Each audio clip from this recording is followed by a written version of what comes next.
بسم الله. نبداو الحلقة. اليوم بغيت نهضر معاكم في واحد الموضوع اللي كيهم تقريبا كل شيء المغاربة، حيت أي واحد فينا يقدر يطيح فيه بلا ما يحس. الموضوع هو العقار اللي ما عندوش تليتر، ولا بمعنى آخر العقار غير محفظ. واخا هاد الكلمة ديال غير محفظ كنسمعوها بزاف، بصراحة قلال اللي فاهمين مزيان الخطورة ديالها. ودابا بالخصوص كاين كلام بزاف على مشروع قانون جديد اللي كيقولوا غادي يقلب الطابلة كاملة ويدير حد نهائي لهاد النوع ديال العقارات، يعني تغييرات جذرية جايين في الطريق. أنا الهدف ديالي اليوم هو نوريكم علاش الدولة داخلة في هاد الطريق، شنو غادي يولي الدور ديال العدول والنوطير، علاش المحامي ما غاديش يبقى يكتب عقود بيع وشراء ديال العقار، وشنو علاقة هاد الشيء كامل بتبييض الفلوس، والأهم بنادم اللي عنده عقار غير محفظ شنو خصو يدير دابا خطوة بخطوة. أول حاجة خصنا نرجعوا للأصل، شنو هو العقار غير المحفظ؟ قبل ما نكملوا معاكم قناة راديو القانون اللي غادي نتكلموا فيها على القانون اللي كيهمنا حنا كمغاربة. غادي نتكلموا على المواضيع اللي غادي تفيد وتعتق كثير منكم، من كوارث قانونية اللي سببها الجهل بالقانون، وكذلك حسن النية الزايد على اللزوم. ما تنسوش تابوناو ودعمونا بلايك. نرجعوا لموضوعنا. بكل بساطة أي دار، شقة، أرض اللي ما عندهاش الوثيقة الرسمية اللي كتخرج من المحافظة العقارية اللي هي التيتر أو الرسم العقاري. واش العقار بلا تيتر ما عندوش قيمة؟ عنده، ولكن القيمة ديالو ناقصة قدام القانون. علاش؟ حيت الملكية ديالو كتكون مبنية على وثائق عرفية، بحال واحد العقد مكتوب غير باليد، ولا ملكية عدلية قديمة داروها العدول بشهادة 12 واحد لفيف، ولا شهادة إدارية من القايد واللجنة كتقول باللي فلان كيتصرف في هاد الأرض. هاد الوثائق كيعتبروهم دليل على الحيازة والتصرف، بصح الحماية القانونية ديالهم ماشي مطلقة بحال التتر. التتر هو شهادة الميلاد ديال العقار. المشكل الكبير اللي كيوقع مع العقار غير المحفظ هو النزاع اللي ما كتساليش. أول مشكل الحدود، شحال من جار كيتصادم مع جارو على مترو ولا جوج ديال الأرض، كتنوض عليها الروينة، تقدر توصل لمحاكم وتبقى سنين. ثاني مشكل صعوبة تثبيت الملكية. تخيل عندك عقد بيع عرفي دازو سنوات، يجي واحد من العائلة ديال البائع الأصلي يقول لك حتى أنا عندي الحق في هذه الأرض وما كانش في خباري بالبيعة. هنا كتولي في المحاكم. وخا نزيدكم واحد النقطة اللي مهمة بزاف وكيسهى عليها بزاف ديال الناس، القضية مع البنكة. إلا بغيت شي واحد ياخد كريدي على أرض ولا دار ماشي محفظ راه كيلقاها صعيبة بزاف. البنكة كتبغي ديما ضمانة اللي واقفة قانونيا ومسجلة، واللي هي الرسم العقاري، التيتر.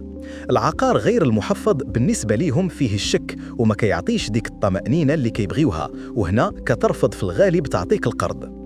وزيد على هذا المشكل كاين سبب آخر خطير، وهو تقريبا من الأسباب اللي خلوا الدولة تزير مزيان: تبييض الأموال. كيفاش؟ حيث المعاملات اللي كتدور في العقارات غير المحفظ ماشي مراقبة بحال المحفظة، يعني كاين كاش كيدور، فلوس كتيرة ما معروفة لا منين جاو لا فين غادين، واللي بغى يدور فلوس مشي قانونية أسهل بلاصة يلعب فيها هي العقار غير المحفظ. وزيد عليها حتى التهرب الضريبي اللي الدولة ما بغاتوش يبقى.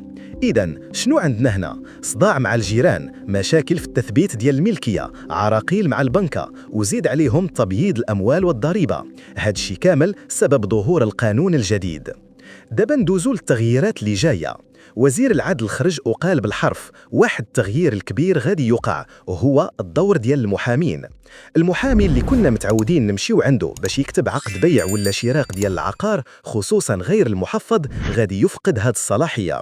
بمعنى العقد اللي يكتب المحامي في المستقبل ما غاديش يكون عنده القوة القانونية الكافية باش تثبت البيع، لا قدام المحكمة لا قدام المحافظة، إلا بغيت تحفظ العقار.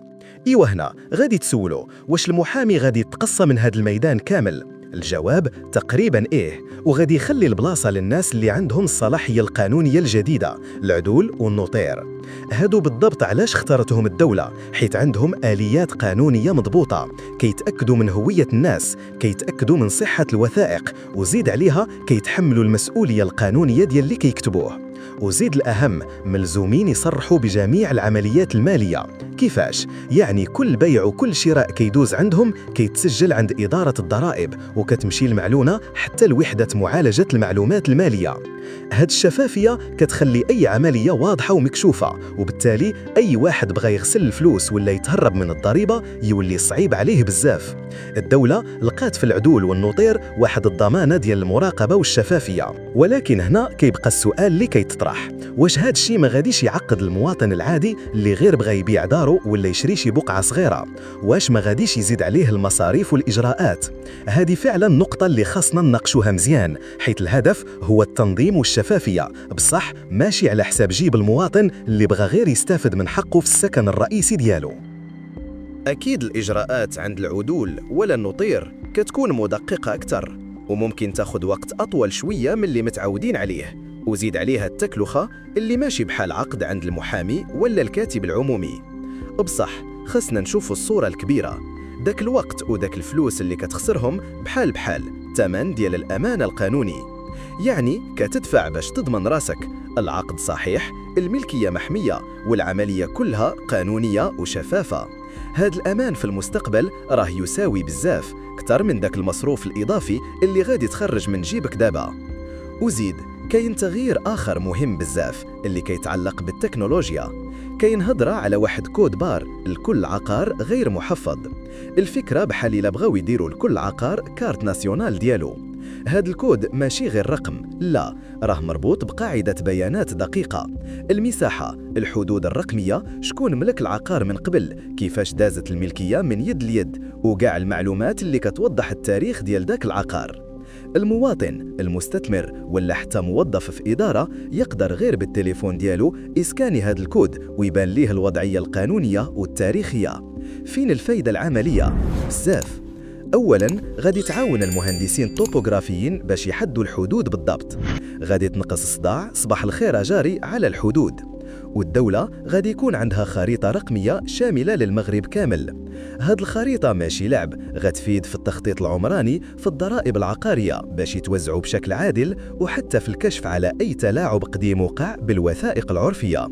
الرقمنة هنا ماشي غير تسهيل، راه وسيلة مراقبة وتوثيق تاريخي لكل شبر في هاد البلاد.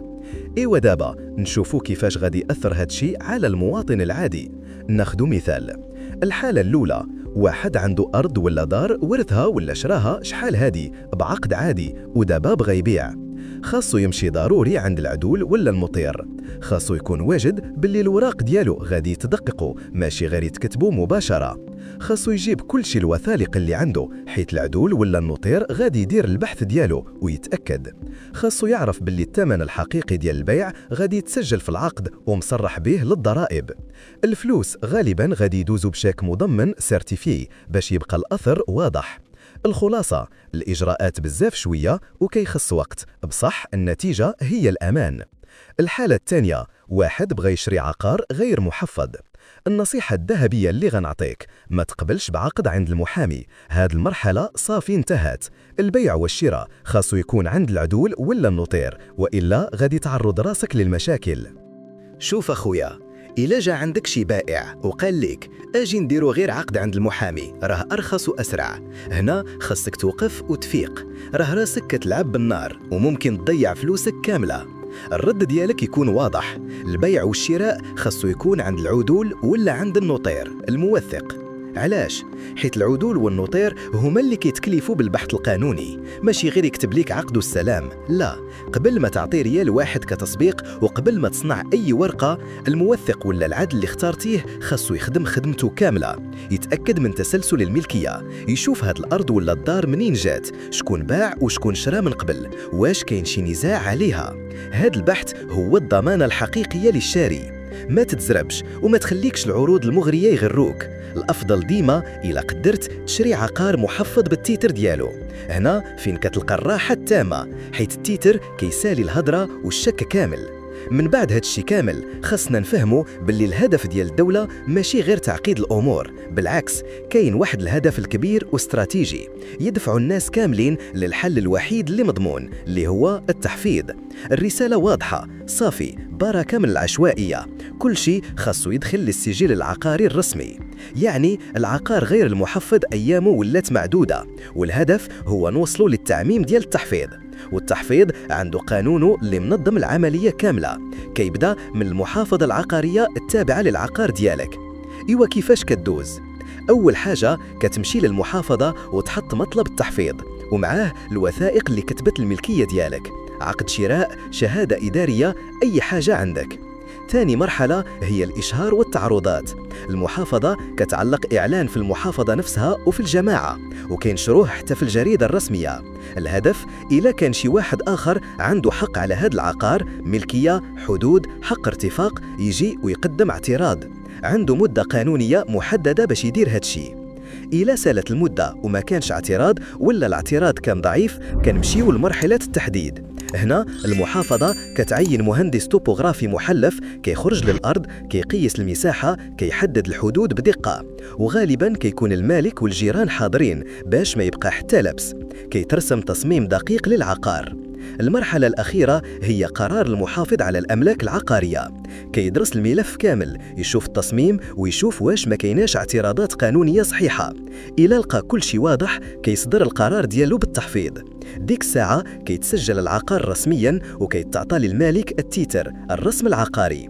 والتيتر هاد القوة ديالو مطلقة ونهائية، ما كاين لا نقاش لا صداع. شوف خويا، منين كتشد التيتر ديالك صافي، راه العقار كيولي محصن ومؤمن، ما كيبقاش حتى واحد يقدر يجي ينزعك لا في الملكية ديالو لا في الحدود ديالو. الدولة كتضمن لك الملكية ديالك 100%، وهذا الشيء هو اللي خلى مع القوانين الجداد التحفيظ يولي هو الحل الأمثل والأضمن. دابا السؤال اللي كيطرحه بزاف ديال الناس، أنا عندي أرض ورثها من الوالد الله يرحمه، ولا شريت دار بعقد عادي ومازال ما محفظتها، شنو خصني ندير عملياً؟ أول حاجة خاصك تبدأ بجمع الوراق، أي حاجة عندك اللي كتبين العلاقة ديالك بهذا العقار، عقود قدام، شهادات، وصلات، حتى الشهود اللي عندهم نطير على الملك. ما تستهنش حتى بورقة صغيرة، راه ممكن تنفعك في المسار. ملي تجمع الوراق تجي الخطوة الثانية، خاصك تفهم سلسلة الملكية، يعني تسول الناس الكبار في العائلة، الجيران القدام، أي واحد ممكن يكون عارف تاريخ الأرض ولا الدار، واش كانت مشتركة، واش كان عليها نزاع. هاد المعلومات كتعطيك تصور واضح قبل ما تبدأ التحفيظ.